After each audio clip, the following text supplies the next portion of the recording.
Part 2. Ottoman Empire. In the first section, we made an effort to look as closely as we could at the psychological underpinnings of the current climate of political hatred, including the inferiority complex, the fear of rejection, aspirants, conformism, and the political hatred they incite. Let's now attempt to shed light on the origins of this hatred. The Ottoman ruler and the ruled are our subjects. These two groups are alienated from each other. This section will begin with an excerpt from The Day Lasts More Than 100 Years and the White Cloud of Genghis Khan, a famous book by renowned Kyrgyz author Cengiz Aytmatov. Our story is based on an ethnic Kazakh Soviet bureaucrat who left his village and became alienated from his village during the Union of Soviet Socialist Republics, based on the example of Monkurt. This legend dates back to the time when the Zhuenzhuans were driven from the borders of Southeast Asia and raided north to capture Yellow Osek. He knew nothing. He was like a newborn. His name, as well as the names of his mother and father, were unknown to him. He also had no recollection of the harm the Zhuenzhuans had inflicted upon him. Every question he was asked was met with a yes, a no, or silence. He never removed the hat, which was firmly fastened to his head. It was unfortunate and extremely painful, but sometimes people enjoyed making fun of the disabled. The camel skin that some Monkurts were wearing caused the traders to start laughing and making fun of it. There would be nothing more frightening than such a Monkurt saying, "Come, let's steam your head and tear off that camel's skin." Hearing this word, the Monkurt would kick like a wild bear and would not let anyone touch his head. They never took off their hats. They slept with them day and night. According to guest merchants, although they were clumsy, they were doing their jobs very well. "Your name is Koloman. Do you hear? You are Koloman. Your father's name was Donenbai. Don't you remember your father too? He taught you to shoot arrows when you were little. I am your mother, and you are my son. You are from the tribe of Naimans. Do you understand? You are Naiman." All these words reminded Monkurt of nothing and did not affect him. But Mother Naiman continued to speak, hoping to awaken something in her son's dark subconscious. She was talking over and over, asking the same questions persistently, as if slamming a tightly closed door. "Koloman, my son." Naiman Ana suddenly spun in the saddle and saw her son aiming at her. "Stop, don't throw." She just had time to say it and wanted to spur the camel to speed it up, but the thrown arrow whizzed and stabbed into her left flank. The blow was deadly. Mother Naiman's head drooped. She wanted to hug the camel's neck, but she could not hold on and fell to the ground. But before her, her white muslin headscarf fell from her head, and the muslin became a bird and took off. It flew into the sky, repeating the last words that came out of the mother's mouth. "Remember your name. Remember who you are. Your father's name is Donenbai. Donenbai. Donenbai." Trains run from east to west and from west to east in these locations. Let's take this Sabit Khan as an illustration. From a young age, they sent him to a boarding school. Then they placed him in various colleges and universities. Poor Kazangap had sacrificed everything to ensure that his only son would receive a quality education and lead a happy life. What came out of it? Despite the many lessons learned, he was still useless and worthless. Your father raised and educated you, and now we leave him in peace in the middle of the desolate steppe, alone in his grave. The fact that this is our own country and home is the only solace we have. You are a well-educated man who has a responsibility in the city. Thank God you have a way with words. You get along with everyone, and you read all kinds of books. "What if I read it?" Sabit Khan interrupted. Old Idigi was thinking about these, and the more he thought about it, the more he felt crushed, and he was writhing in unbearable heartache.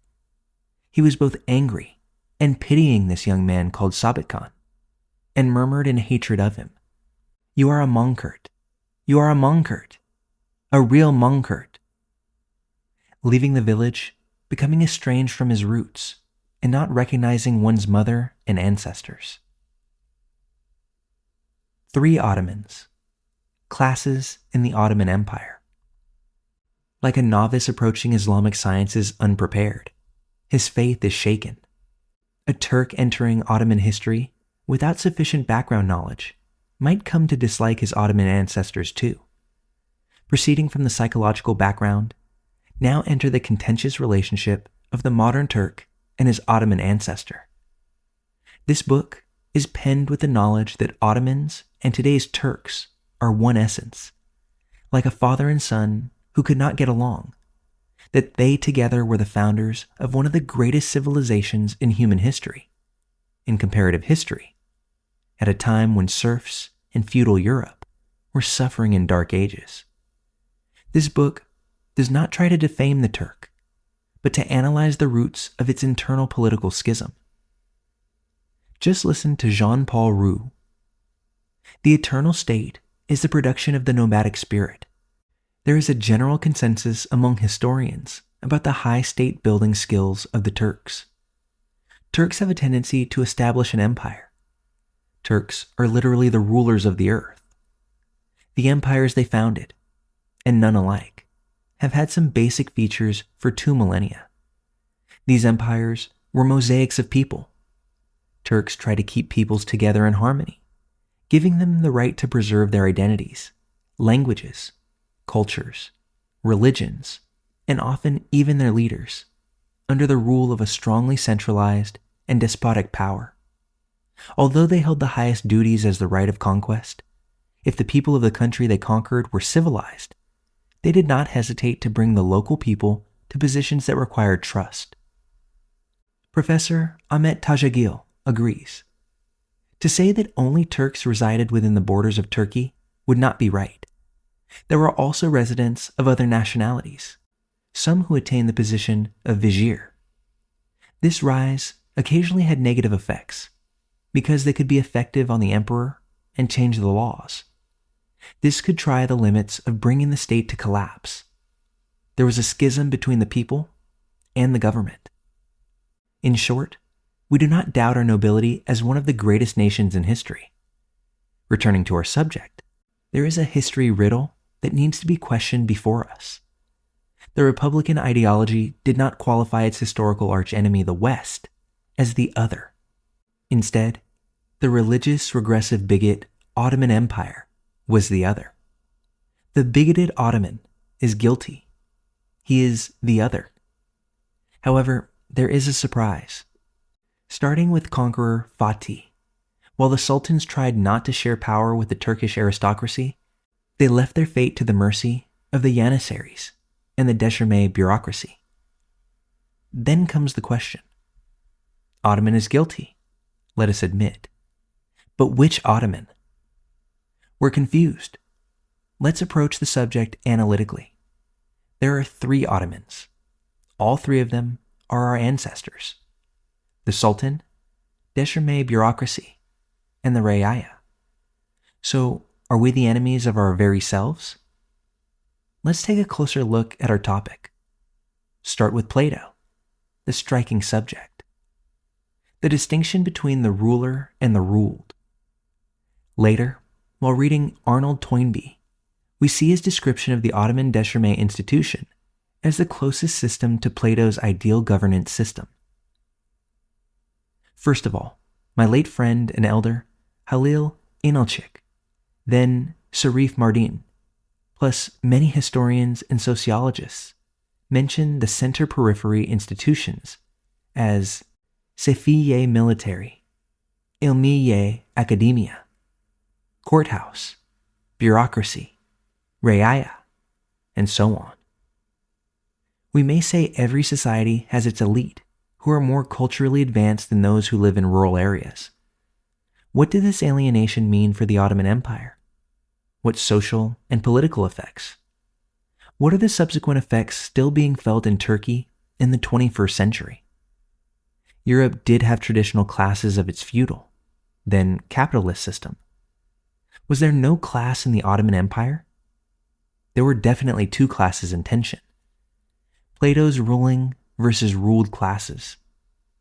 The second subject of our book is the 1,000-year-old Deşirme management system, which started with the Seljuks and continued in the Ottoman Empire and ended with the July 15th, 2016 revolution. The Sultan. Now, let's examine the suspects one by one. Let's start with the Sultan. Founding father Osman Bey, a Turk. His successors, except for a few, were born of non-Turkish slave concubines. Turkmen were dominant in the era of rise. With the establishment of the Janissaries and the Deşirme bureaucracy during Murad I's reign, and institutionalized in the time of faith, the power is now with the Deşirme bureaucracy. Concubines, the mothers of sultans, grand viziers, and princes, were raised in the same elite colleges Enderun and Harem. In other words, the Sultan himself was educated in the Deşirme school too. There are no relatives, no family. Fraternal murder is legalized. In this system, there is no aristocracy to rival the power. The government is in the hands of the Deşirme bureaucracy. The system overthrows and kills the Sultan it does not want. There is no Europe-like feudal aristocracy or Vatican as balancing forces. Back to the beginning. The Sultan is on the back of the tiger. You are either the master or the victim. If you are strong, you rule. If you don't, you fall. Such was the Platonist Deşirme state administration. The real owner of the state, in Arnold Toynbee's description, was the Deşirme bureaucrats who overthrew 12 sultans, and the very same bureaucrats who founded the republic when the state collapsed. In such an intertwined, homogeneous administration, can it be said that only the Sultan is guilty? Or we can opt for the next suspect. Was it the Deşirme bureaucracy responsible for the collapse of a grand empire? The Ottoman Deşirme generals who founded the republic made this mistake. They said that the culprit was the Sultan. They did this on purpose. They attributed all the responsibilities of the Ottoman collapse process to the Sultan. They could not do otherwise. The demonization of Abdul Hamid and Vahdettin was a practical, Machiavellian political approach. The early Republican rulers could not stone themselves, as they were the uninterrupted continuation of the Ottoman Deşirme bureaucrats. The Deşirme bureaucracy class should not have been responsible for the collapse of the Ottoman Empire. A devil had to be found responsible, and the devil was the Sultan. That is, it was an individual, not the system. Let's take a breath and think here. In the Ottoman administrative mechanism, the Sultan and Deşirme were one body. As we said at the beginning, when Ataturk got rid of the Sultan, he cut off the head of the Deşirme. The interesting thing is that the Deşirme did not feel the pain at first, and did not realize that being headless would soon bring about its own demise. Although the beheaded Deşirme continued its rule for roughly 100 more years with its historical experience, it eventually gave up and lost its millennial power. In summary, loading all blame for the Ottoman collapse on one person, the Sultan, was a political tactic freeing the Deşirme ruling class from responsibility. Ottoman generals and founders of the Republic could not do better. Although the period of Ottoman decline and collapse is seen as a natural process from the point of view of Ibn Khaldun, what makes sense is that the responsibility of a historical process lies with the system, not individuals. Hence, the Ottoman Empire was not just the Sultan. Now, let's look at the Deşirme administration. Deşirme bureaucracy. Whoever became a learned person of the Turks had been alienated to their nation, people. Ömer Seyfettin. For Professor Idris Küçükömür, the Ottoman Empire was a military state in constant semi-mobilization.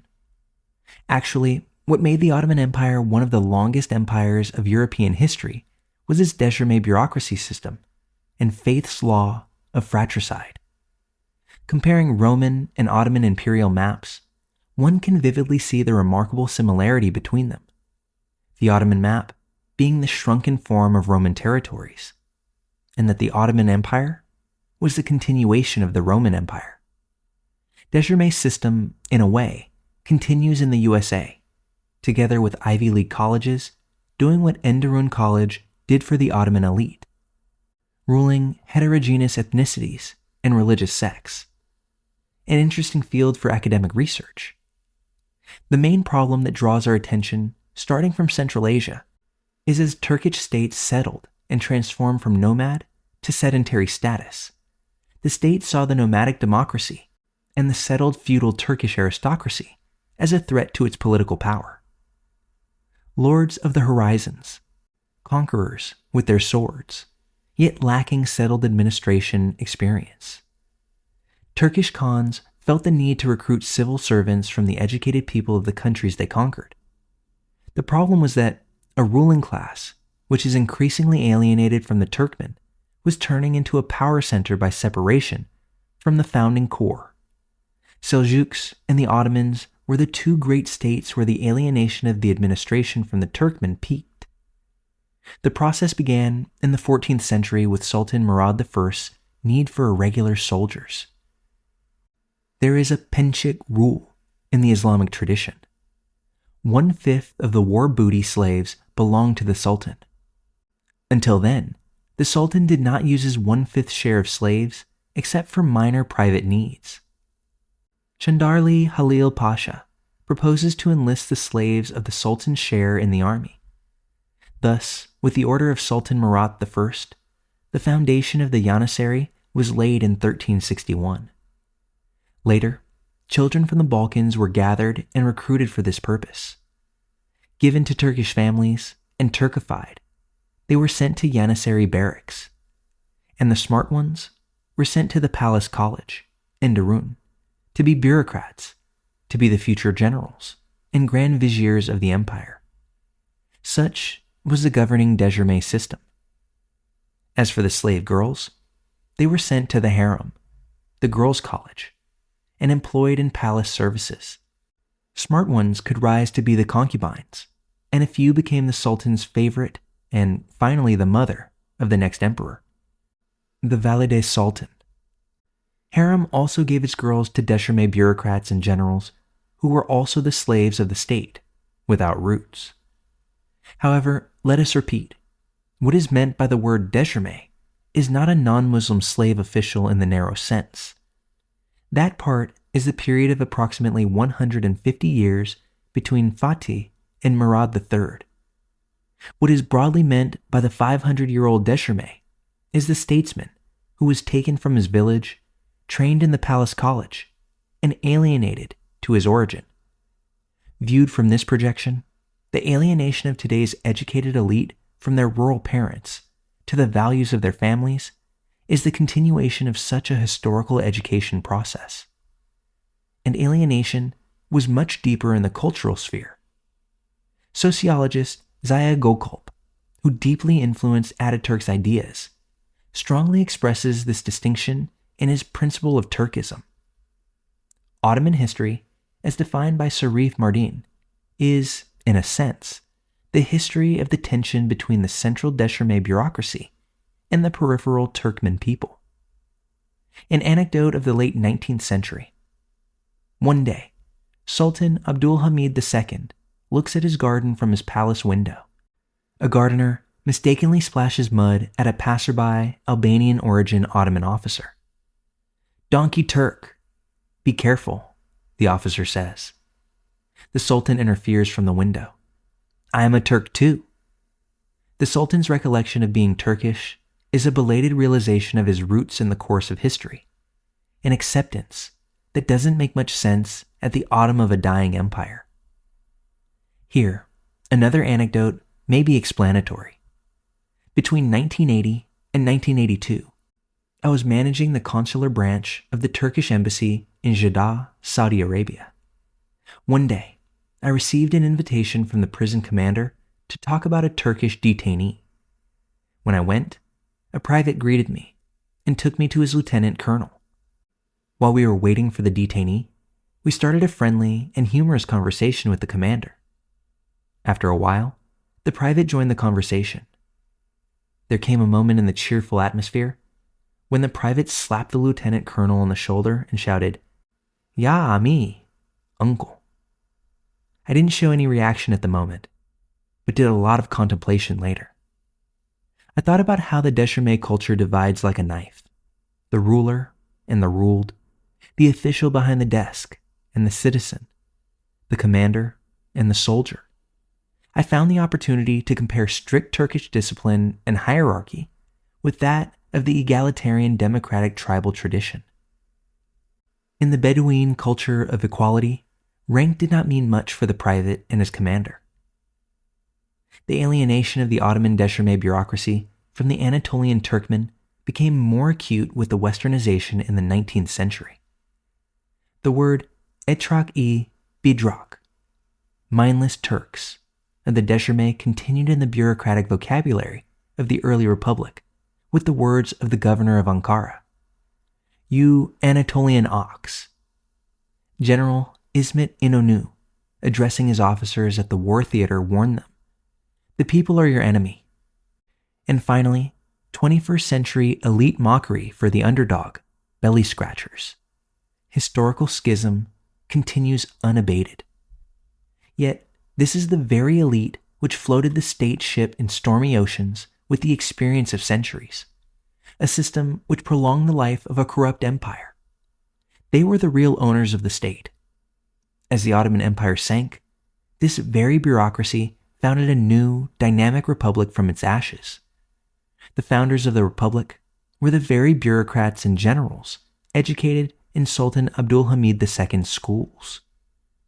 In 21st century, People's Revolution of the 15th of July 2016, people toppled Deschamais, seized the state from the historical rulers, pushed generals to their barracks.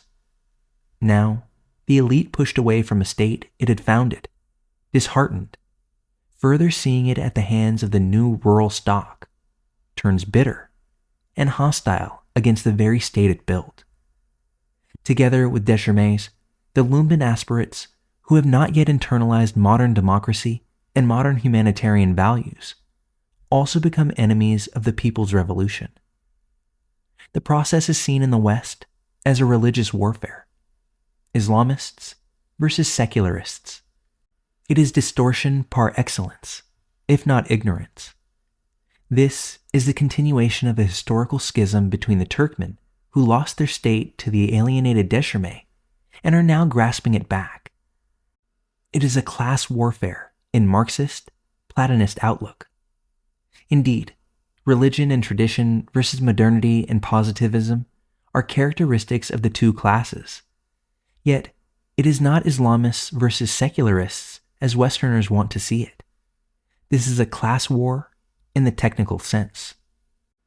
Let's repeat Idris Küçükömür about religious, secular rhetoric. In Turkey, the Orientalist Islamist movement is one of the two main currents that have aimed to steer and save the Ottoman society in the last 100 years. The other is the westernmost secular movement. This last trend in historical development is the permanent antithesis of the Islamist current. The important aspect of the Westernist current is that it appears as a current that prevents the emergence of a real thesis. Despite the philosophy of coexistence with the other, which has been present in the culture of Islam and nomadic Turks from the very beginning, the practice of either destroying or assimilating the other by the Western civilization and its local clones must have inspired Küçükömür to pen these lines. Reaya, periphery. Now let us see if we can stone the Reaya, the Turkmen, as the devil. Can Turkmen be held responsible for the collapse of the Ottoman Empire? In the founding years of the Republic?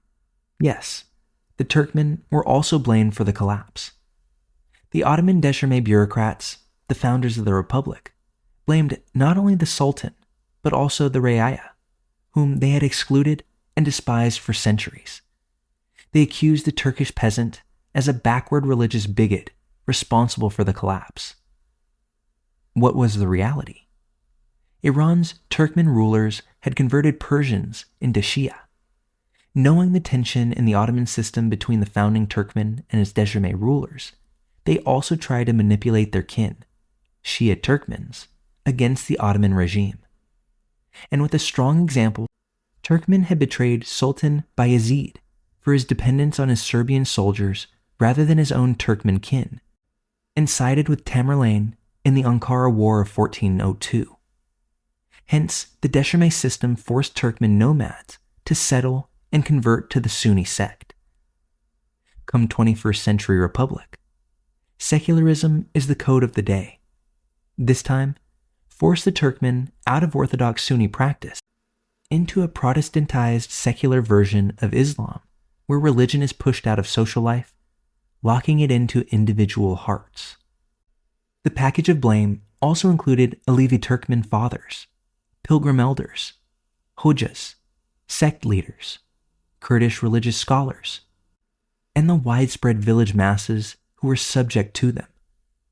The periphery was regressive, reactionary. It had to be secularized. The literature of the period was brutally oppressing the religious culture of the peasants. This was a great injustice.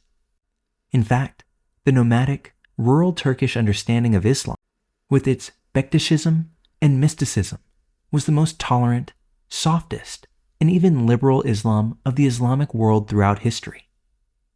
At this point, let's hear Erol Göka. Writing is the antidote to oral culture, which is the fertile environment of all kinds of reaction and status quo, because it is based on memorization, remembering, and repetition. Yes, the village is verbal.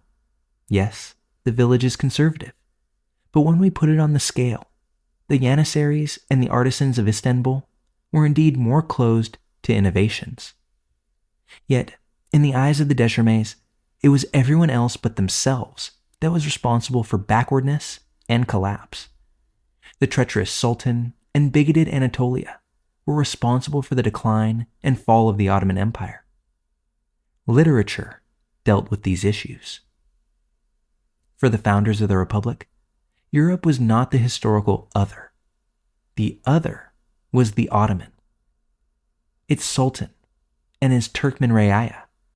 Even in our day, it is such a psychological quagmire as when some Deşirme is reading the Izmir March or Republican 10th year anniversary march. The other in their minds is not the Greek who attempted to invade Anatolia, but the Turk, the continuation of the Ottoman nomad. Let's remember the lines of Erol Göka. So much so that the Chinese are stunned by the internal quarrels of the Turks, and the Turks would rather destroy each other than live side by side in peace. They are hostile to each other. They say they consist of tens of thousands of clans. Add General İnönü's words to his officers in the middle of the war. The people are your enemy. Abandonment of the Turks who remained in the Arab countries to assimilation, and the Turks who were massacred in the Balkans to their fate, is the manifestation of the government's indifference and disconnectedness from the people.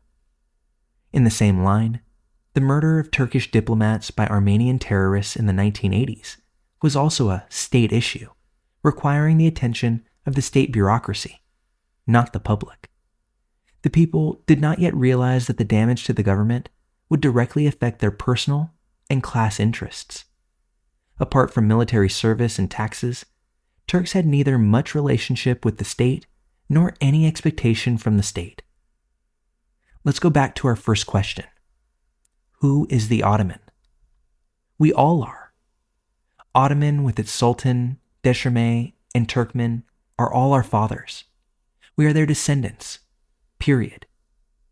There was hatred between them, there was tension, there were riots, and there were murders, yes. But the fight was between our grandfathers. just as we see its absolute projection in today's politics. Nobody can choose their mother, father, or ancestor. Like other nations, we are descendants of those who fell into our destiny. Our concern is how the Republic can repair the alienation of Dejrme Reaya, which is an Ottoman disease. Although we deal with the conflicts among ourselves in this book, we should never forget that. Arnold Toynbee and many other thinkers regard the Ottoman Empire as one of the greatest civilizations in human history. We built it, and we are justifiably proud of it. Maybe with another book, we will have the opportunity to explain the sublime aspects of our empire. Janissary revolts. Let's go back and take a look at our origins, the Dejrme revolts against the Sultan. Already mentioned, the origin of the Dejrme goes back to the Janissaries, which started in the reign of Murad I and became institutionalized in the reign of Murad II. And a few years after its establishment, its first rebellion was the Buchuk-Tepe rebellion against the child sultan Mehmed II. It is worth mentioning that those Janissaries also plundered Istanbul as soon as they received the news of Fatih's death. In the words of Ahmet Önal and Erhan Efançu, there is hardly an Ottoman sultan who did not face rebellion after Fatih's Sultan Mehmed. The characteristic of the Janissary is that it was the first regular European army of its era. There is no other regular force to balance it, neither at home nor in Europe. The Dejrme system was a military-civil bureaucrat rule. Although the Sultan's power seemed absolute when he was powerful, the administration was still in the hands of the Dejrme. For this reason, no one thought of changing the dynasty, except for a few thoughts during coups.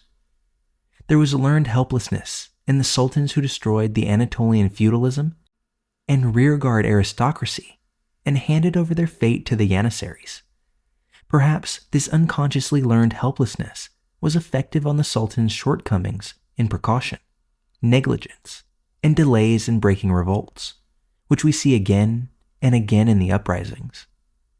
The advice given to the sultans clearly shows this helplessness. My sultan, these mufsids need to be calmed down, and they cannot be answered in any other way. These servants have taken what they wanted, even from the previous sultans. But God forbid, if these bad habits are not calmed, the situation will be difficult, and the state will be in disarray. Likewise, Niccolò Machiavelli also has advice to the Ottoman sultans. The prince must get on well with these soldiers, forget the obedient people. Since the prince is completely in the hands of the soldiers, he must take good care of them.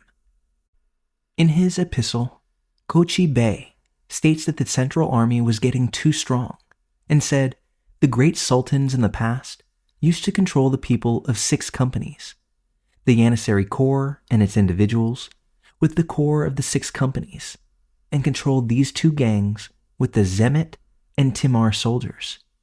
Now, the Timar Corps has completely disappeared. Now that the military service is given to the control of the Janissaries and the cavalry, each of them became a monster. When the balancing role of the Anatolian aristocracy and cavalry disappeared, it could be thought that the Sultan would use the Janissaries and the Kapakulu Sipahi as a counterbalance to each other. Like today's Saudi dynasty, which has 3 separate military powers that balance each other, Janissaries and the cavalry Kapakulu Sipahi used to get into serious conflicts from time to time. However, the Janissaries who suppressed the Kapakulu Sipahi rebellion of 1648 became unchallenged after that event. Such balancing opportunity, not much appreciated before, has also disappeared. At this point, palace guards come to mind.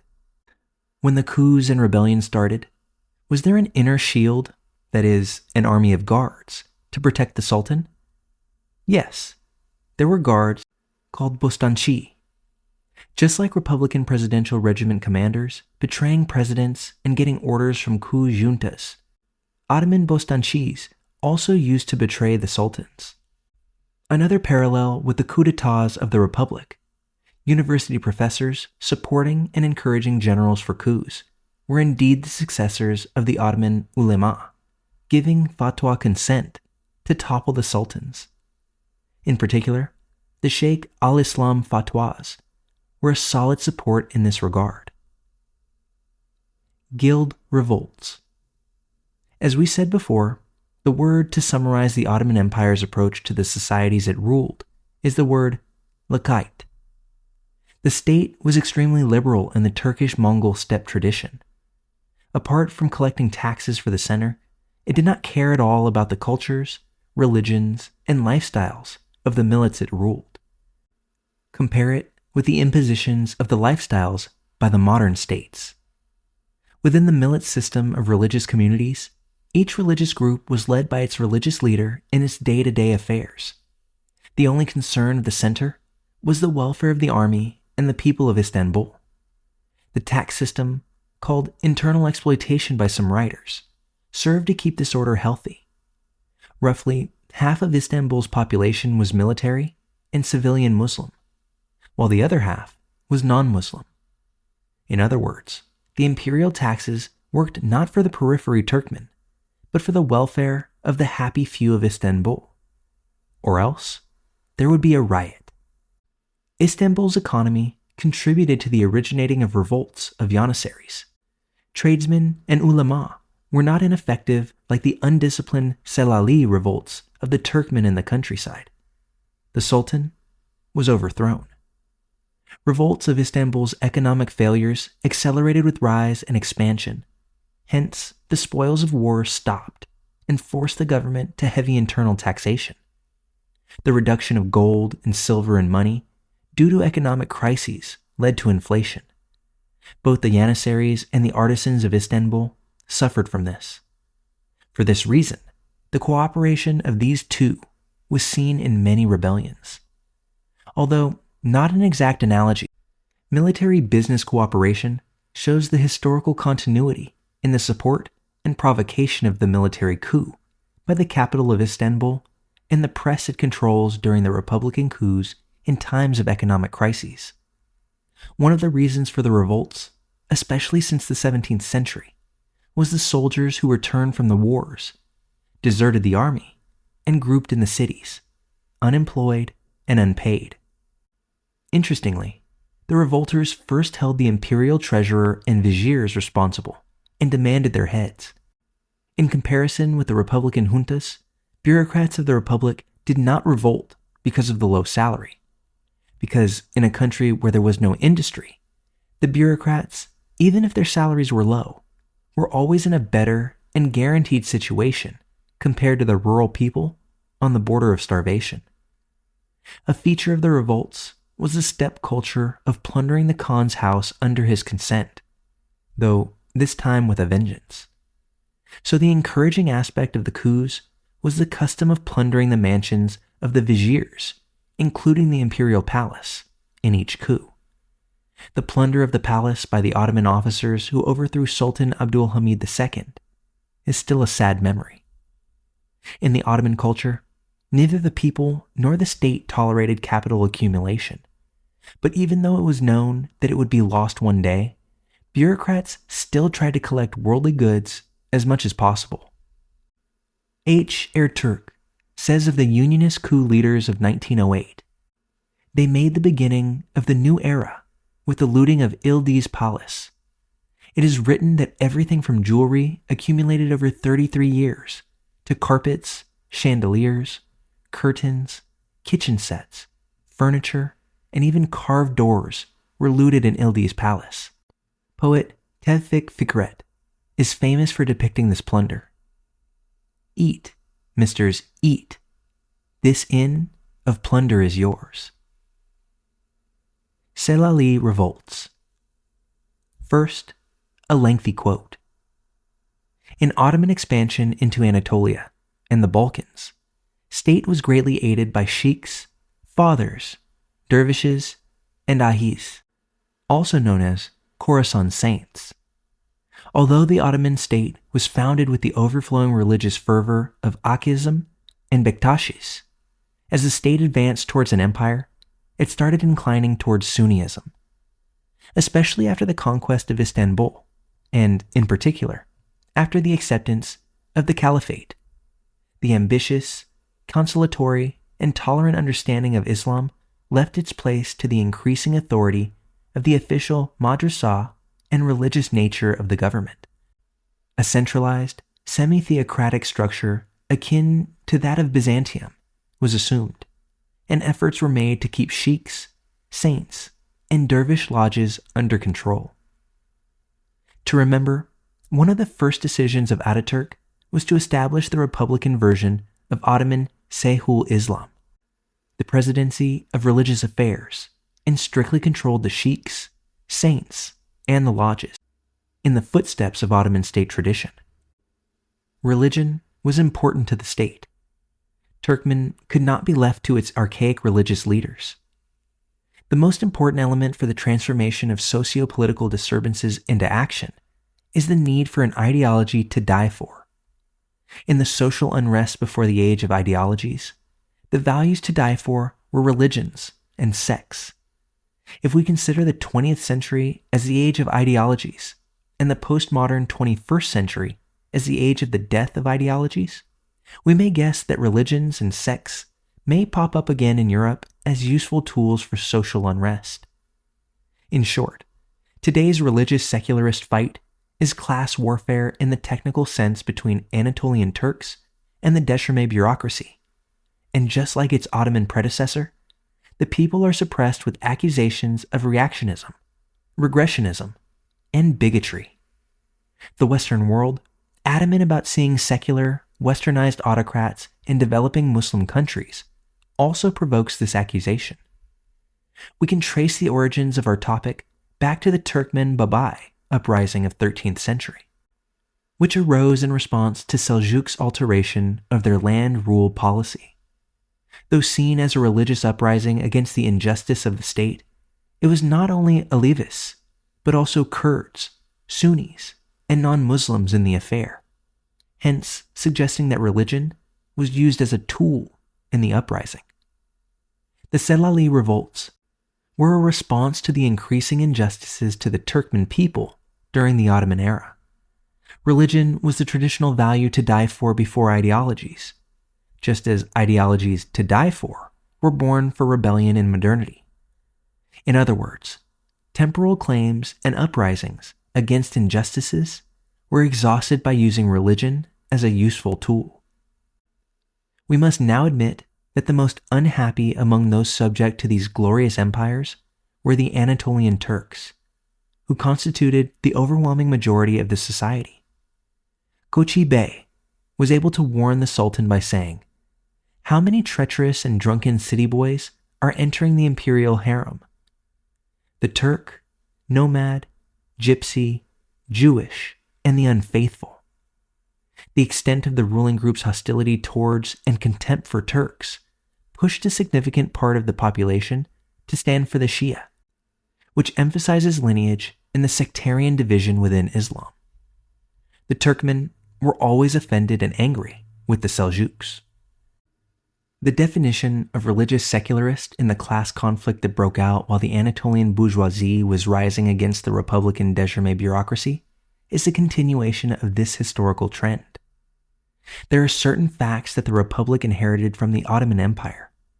The old Ottoman bourgeoisie of Muslim and non-Muslim Istanbul shopkeepers and Deşirme bureaucrats were in a union of interests against those of the Turkmen periphery. This is why old Istanbulis lamented non-Muslims leaving Istanbul in the Republican era.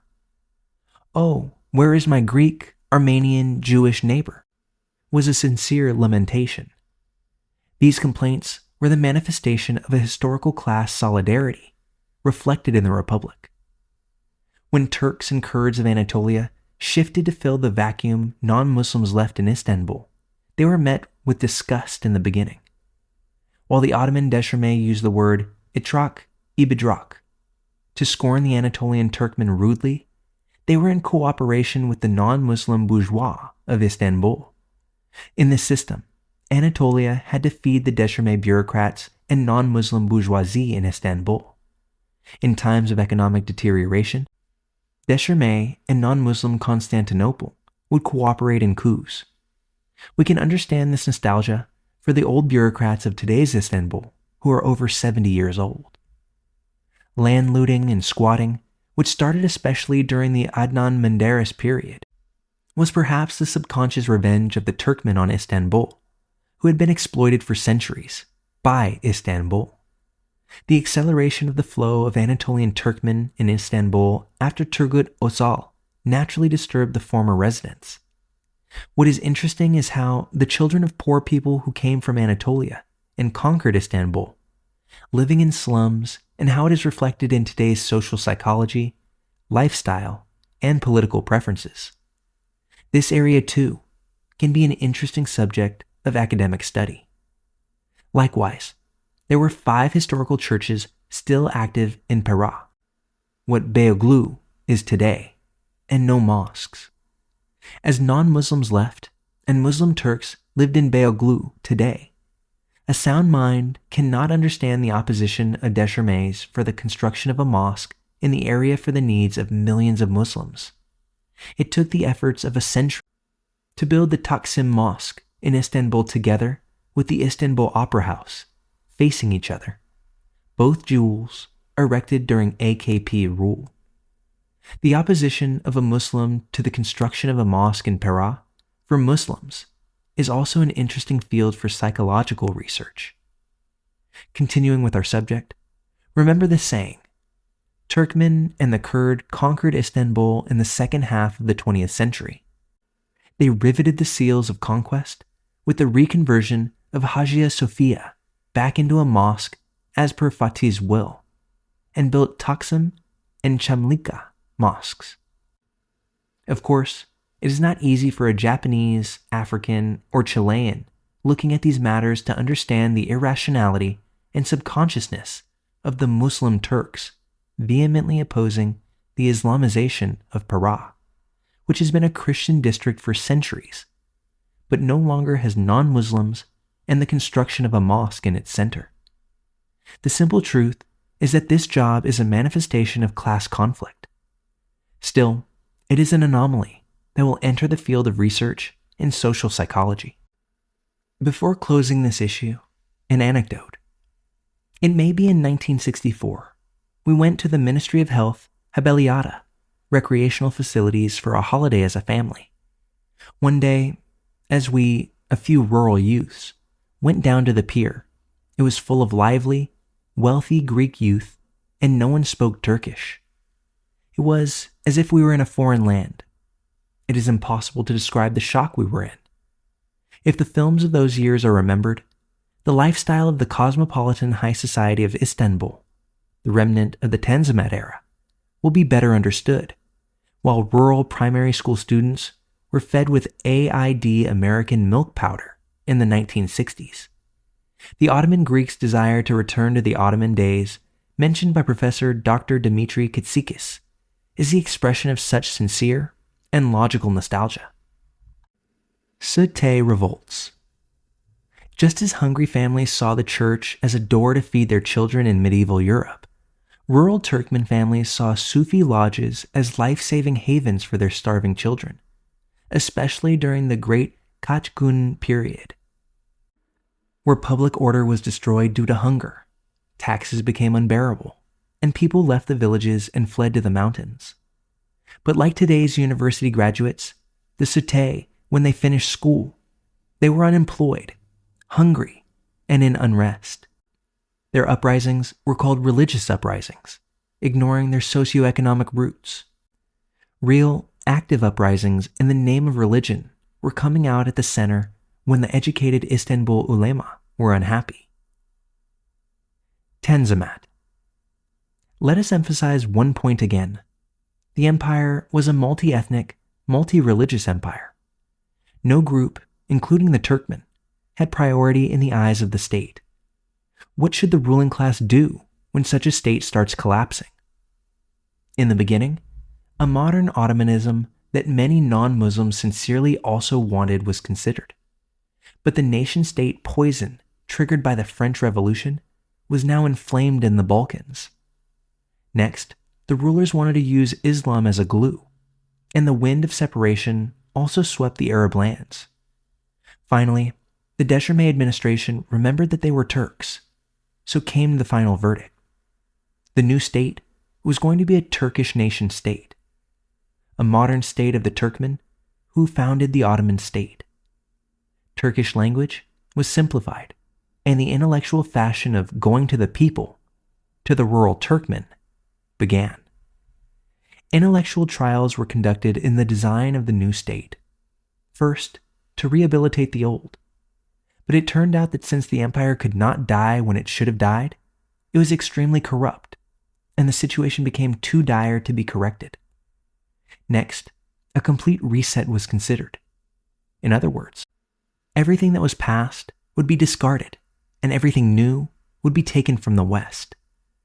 At this point, the Cultural Revolution, which was far from reality and caricatured in the novels of the period, started.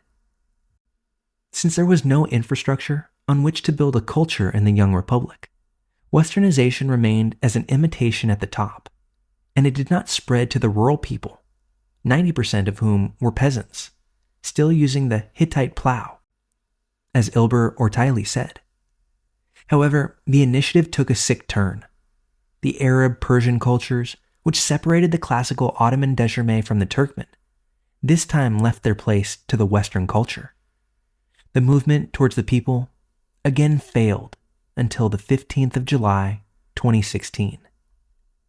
Let's listen to Professor Kuchukamer on people's answers to the ruling Deschamais who wanted to embrace them after a millennial schism. The opposition grew like an avalanche outside the parliament. In fact, freedom immediately brought popular opposition to the bureaucrats.